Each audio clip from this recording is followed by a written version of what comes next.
Genos vs Saitama Round 3 will be to the death. Genos has 2 matches with Saitama under his belt already, but the final one will be against a Saitama that's straight up out for blood. And even more surprising than that, I am almost certain that Genos will come out on top in the end this time.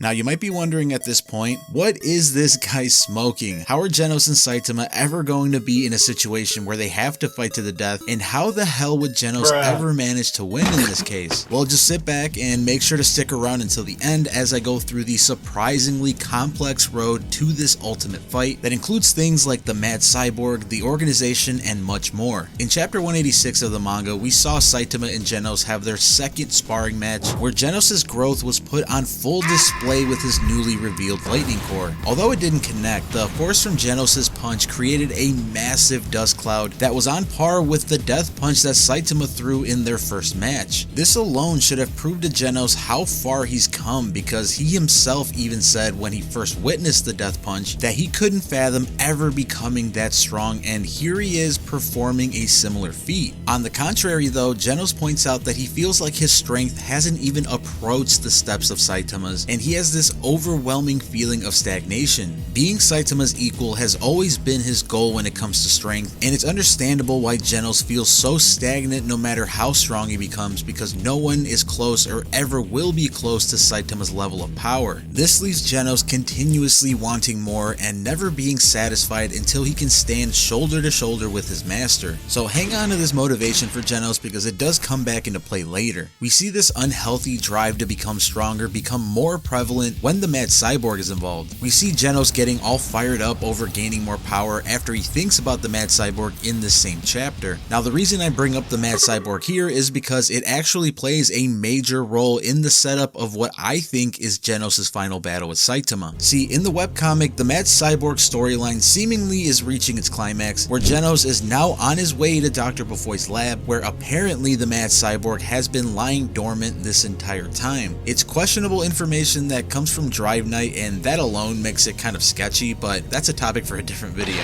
Regardless, this comes after Dr. Kuseno was killed by machine gods sent by the organization, who were sent to eliminate him and destroy his lab. Now this is where the real meat of the theory today comes into play, because if you remember, at the time that Kuseno's lab was being destroyed, Saitama was sleeping in this incubation chamber having data collected from him by Kuseno. It's still up in the air what happens to this collected data, because we don't see what becomes of his destroyed lab after Genos gets his final upgrades. However, considering that it was the organization that targeted the lab, it's a safe bet that they'd try to recover this data at all costs. The organization is a mysterious group that's been shown to have a high level of interest in collecting battle data from powerful opponents through the various machine gods they've sent out during the manga's run. There's that machine god that was sent out to fight King, and also the machine god that was sent out during the Monster Association arc that has this like samurai aesthetic and was sent to help them. It's still up in the air what they plan to do with all of this data they've collected, but it would make sense that it's to create more and more powerful cyborgs or robots. That's why collecting data from these strongest opponents seems to be priority number 1 for them, so there's no doubt that data from Saitama would be the freaking holy grail to them. It's unlikely that one set up this data collection in the webcomic for no apparent reason, so it's almost certainly going to come back into play later. After all, the organization got a taste of Saitama's power when he one-shotted Machine God Mirror earlier in the webcomic, so the data that Kuseno collected wouldn't be the first of Saitama's data they've obtained. It seems like the organization was completely unaware of Saitama since Machine God Mirror tried brushing him off as it was trying to fight other heroes. This means that after this encounter, collecting more data from Saitama would be at the top of their list. On top of this, we have to consider the fact that once this section of the story is retold in the manga version, Kuseno's lab might also be housing the alternate timeline energy core that Saitama brought back from his fight with Garo. This was of course the core that came from the dead Genos of that timeline that recorded that entire fight. This was actually brought up in a recent video I did with Zonin, another awesome anime YouTuber, so make sure to check out that video after you're done with this one. And hey, why not subscribe to me while you're at it if you're enjoying this video?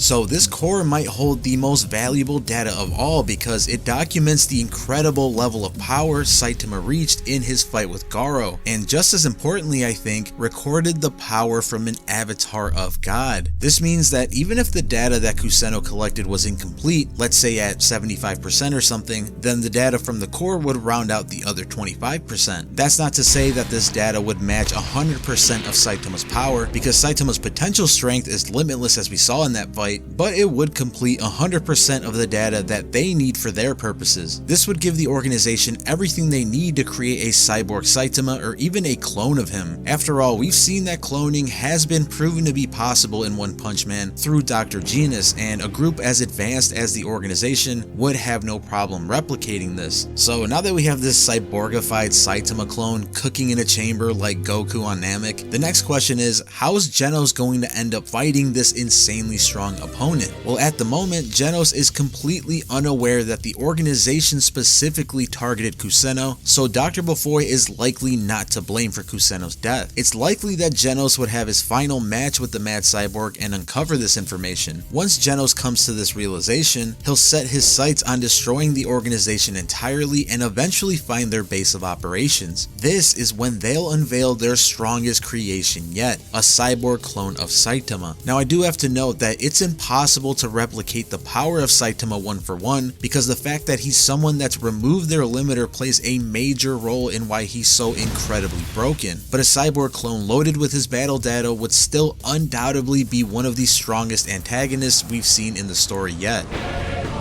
It's even possible that with the data from the energy core, the organization managed to replicate God's power or even harness his power directly. I mean, we've seen that God is just begging to give his power to others if it means they're going to wreak havoc with it, so it wouldn't be such a far-fetched idea. Considering Genos was able to take down 3 dragon level machine gods at once, his final upgrades from Kusanno would put Genos on a whole new tier of strength, making this an actually competitive fight. The Saitama Cyborg would likely have the original's moveset with normal and serious punches, along with whatever other goofy stuff that Saitama comes up with, and Genos would have to fight back with his high battle IQ and insanely powerful upgrades. Along with being completely epic, this fight would signify a really important point in Genos' character arc, because to that point, Genos had continuously chased Saitama's level of strength with modifications and upgrades, but seeing as how there are no more upgrades to be had for Genos now, it would be good old-fashioned fighting spirit and desire he'd need to come out with a victory here. Cyborg Saitama would be able to learn and adapt as he fights Genos, but we all know that our boy Genos would come out on top in the end after outsmarting the inexperienced Cyborg. It's also possible if the Mad Cyborg was a creation of the organization, Genos might have uncovered a fatal flaw in the designs that they have for their cyborgs and used this information on this newly formed Cyborg Saitama. I mean, he's more than likely going to have to find some kind of loophole like this in order to be a Cyborg Saitama, because I mean, come on, Saitama knockoff or not, this would be an extremely tough challenge for Genos. All those L's that Genos has been taking throughout the entire series finally pay off here. After destroying the Saitama Cyborg, Genos would finally reach his goal. He avenges Dr. Kusanno by destroying the organization's top project, and he finally feels a level of accomplishment for defeating such a powerful opponent, using his own fighting ability and inner strength rather than continuous upgrades. It's likely that up until this point, Genos had felt stagnant because of the fact that he'd mainly been getting stronger through artificial means, and now he finally did it on his own. Things would feel different this time. Therefore, in a roundabout way, Genos would finally get his win over Saitama. Let me know what you guys think though in the comments below. Do you think that this is something that is likely to happen or even possible at all? This is a pretty fun one to talk about, so I most certainly want to hear your thoughts in the comments below. Make sure to subscribe if you enjoyed the video, because I post One Punch Man content on here each and every week. Have an absolutely wonderful night or morning, whatever, and I'll see you guys in the next video.